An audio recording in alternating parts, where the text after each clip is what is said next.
Loads with the most. Thank you for joining us. Thank you. So I got a few questions here for you. You were on Cartel Crew? It's a docu-series. Okay, tell me a little about The show was based out of Miami, Florida, and basically just the aftermath of what happened in the 80s with the cocaine wars, you know? Yeah. Everything that made Miami what it was, man. Sure, like the development of it? Yeah, man, because, I mean, it was big. It was brought up on blood money. Yeah. You know, Miami was brought up on blood money, you know what I mean? And why did they choose you to be involved with the show? So, we definitely have a connection. Well, I guess, I mean, you could call it a trauma bond. Yeah. Even I mean, needless to say, if that's what it was, but I feel like each one of us had a certain dogma and through life and what we did, you know, and how were we going to come out of it, you know, without, you know, beating onto people. Oh, sure. So, you know what I mean? But I didn't know certain things about people I was working with Yeah. that dealt with that too, you know what I mean? So you got to find that out and experience it through the show? Sure. No, so the thing is, I was working with Tattoo Baby. Yeah. We worked together for several years, and we were gonna do a show called Latin Inc. first, and we did the whole the pilot. Sure. We made a pilot for it, and you really get a scoop on how it is when you really work with these production companies, man. Yeah. And I had several offers to do other shows, you know, and I just didn't want anything to tarnish myself, like who I am in the art. Yeah. You know what I mean? So You felt that might happen? I felt that it might have happened if I would have gone to the other shows. Gotcha. But with this one, it was more so an opportunity just to get my face out there. Yeah. But it did, with a cost too. It did cost me a lot, you know, because Like what? Hollywood, man. Yeah. That's all I was saying on that one. It's Hollywood, bro. Everything for a reaction, dog. Yeah. You know what I mean? So the reactions towards they just want to capture a reaction, you know what I mean? Right. So when I started seeing that, I was like, I'm not up for this shit. Like maybe start elevating or tweaking stories or exaggerating. Because all our stories are true, you know what I mean? Each one of us have a part in it, you know? After that, Hollywood started Hollywooding. Yeah. Hollywood started Hollywooding, and I was like, cool. I mean, I had fun. You know, I had fun, man, but the backlash wasn't worth it. Sure. Wasn't worth it. So, coming back from it, you know, it was, I'm not going to say it wasn't hard, but people have a certain perception of me now. Yeah. That I got to bury now, because it's like, that's not who I am, brother. You know, It's not the most accurate portrayal. it's not the most accurate portrayal, because what I wanted to say was being silenced. Yeah. You know what I mean? I'm like, no, I'm going to say this. Yeah. No, but you should say this. I'm like, no, I don't want to say that shit. Like, I didn't sign up for this shit. Yeah. You know, but it was fun, though. It was really fun, man. Do you think social media has ruined the industry? I think it's a double-edged sword when it comes through the industry, for sure. I don't think it ruined it. It gave the world eyes Okay. towards our industry. You know, and with that being said, you're going to catch a lot of attention. Sure. You know what I mean? It kind of seemed to magnify things. It will magnify it, you know, and it's going to magnify the benefits of what we do. Yeah.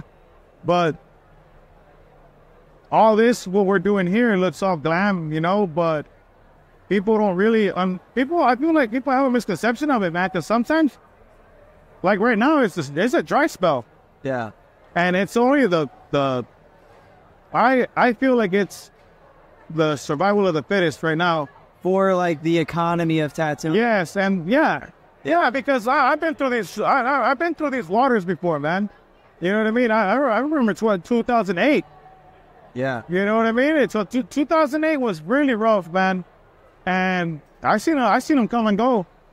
So what is something that you do to make it through those tough times? I like to. What I used to do was really, it really starts off on how you market yourself. Sure. Going back to what you stated with the social media, it magnifies everything. It's an easy way to go down, but nothing beats a referral. I agree. Like a word of mouth. Word of mouth is the key to everything. That and not being a shitty ass person. 100%. You know what I mean? I scratch the light, I find the thief. Yeah. You know, and that's just how I was raised back, you know, and that goes back to what I was telling you. Because I didn't do this.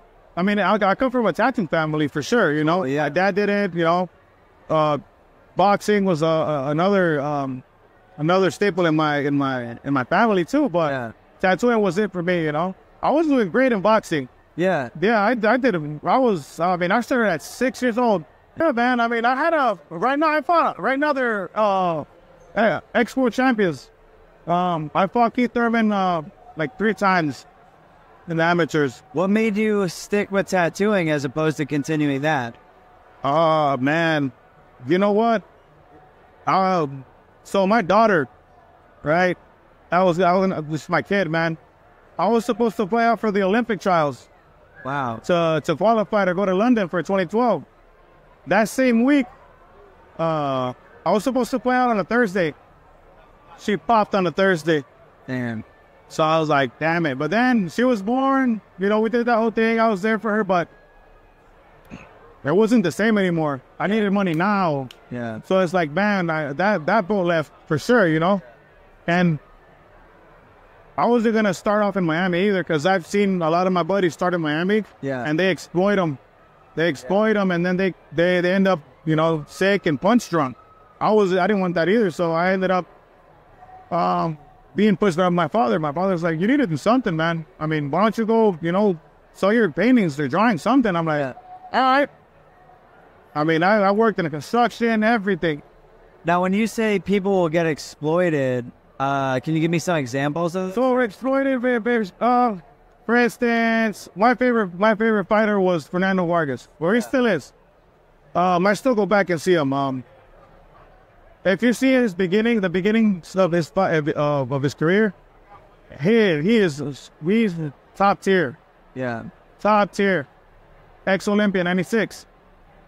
But exploitation for me is I see money. Gotcha. Oh man, you know what?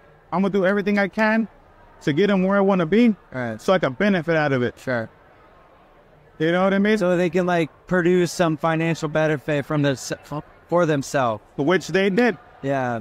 They did. So there was a fear that might happen to you. Yes. Yeah. And it was happening even in the amateurs. Sure. Because when I was I was going for the nationals, my dad saw they were scratching off the points. And he brought attention to the committee. Hey, what's up with this? Yeah. And I fought the same dude twice. So I fought 3 times. Yeah. And I lost my points, supposedly. But everybody in the room knew I won. Yeah. They didn't want me to represent. That's all my tattoos. That's all it's at. Because I didn't have the face for it. You know what I mean? You got all these kids that fight. You know, every day or every month, I used to just come for the championship. Yeah. Like, why would I do that? Like, you know what I'm saying? I already got 100, you know, in the records, in my books. I don't need to do that anymore. Yeah. But you see, that humbled me too, because having that mentality made me realize I didn't need it for you. You're done. Sure. Once I lose the love for something, and that's what I brought from boxing into my tattoo, into my craft now.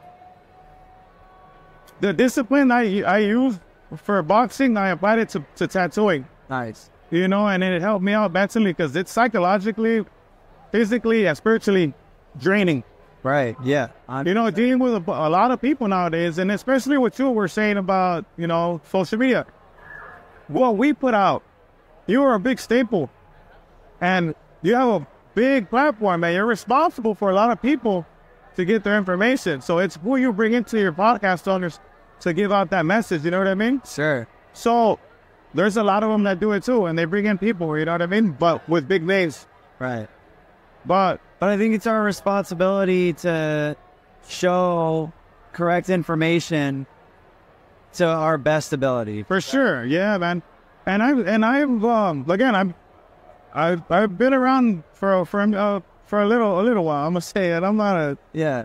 and I've seen a lot of people do podcasts, man, and I'm not really. I actually walked up and here, man. Yeah, you're like, I'm done. Great day. Yeah. That was a great day, brother. All right. You know what I mean? Yeah. We're done.